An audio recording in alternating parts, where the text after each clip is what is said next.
Kita bergeser ke Pekalongan, Saudara.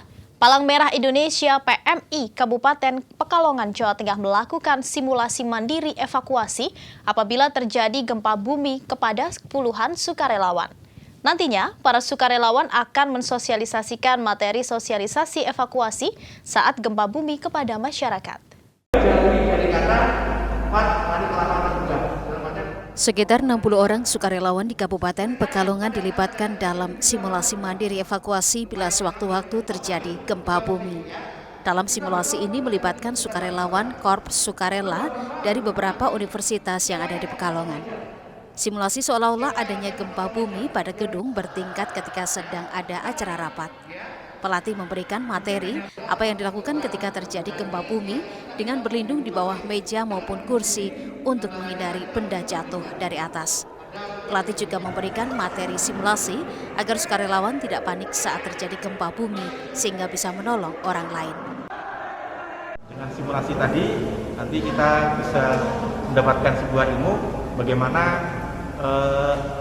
tata caranya apabila kita mendapati jika terjadi bencana gempa bumi, baik itu di gedung maupun di rumah.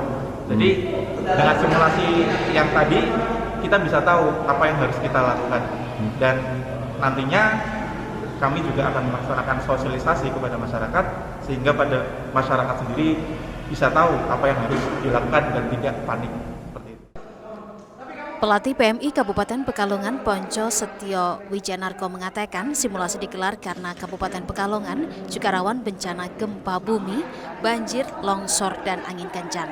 Selain itu juga sebagai edukasi kepada sukarelawan mengenai gempa bumi yang terjadi tanpa memberikan tanda-tanda. Senantiasa tiap waktu berkaitan dengan kesiapsiagaan bencana, menyiapkan masyarakat, utamanya generasi mudanya, utamanya karena di daerah Kabupaten Pekalongan itu rawan bencana, utamanya banjir, longsor, termasuk juga gempa bumi. Sehingga kami tiap waktu untuk memberdayakan mereka, untuk mengingatkan masyarakat biar siap sedia berkaitan kalau ada bencana dan sebagainya. Metodenya, kemudian manajemennya, sekaligus kalau ada bencana, bagian mana yang harus dihubungi, siapa yang dihubungi, dan mekanisme kayak apa biar setidak-tidaknya mengurangi risiko yang ada dari bencana tersebut, termasuk korban jiwa, harta benda, dan sebagainya. Diharapkan dengan adanya simulasi, para sukarelawan bisa tahu apa yang harus dilakukan ketika ada gempa bumi, serta bisa mengedukasi ke masyarakat dengan melakukan sosialisasi tentang penyelamatan mandiri saat terjadi gempa bumi. Ari Himawan, Kompas TV, Pekalongan, Jawa Tengah.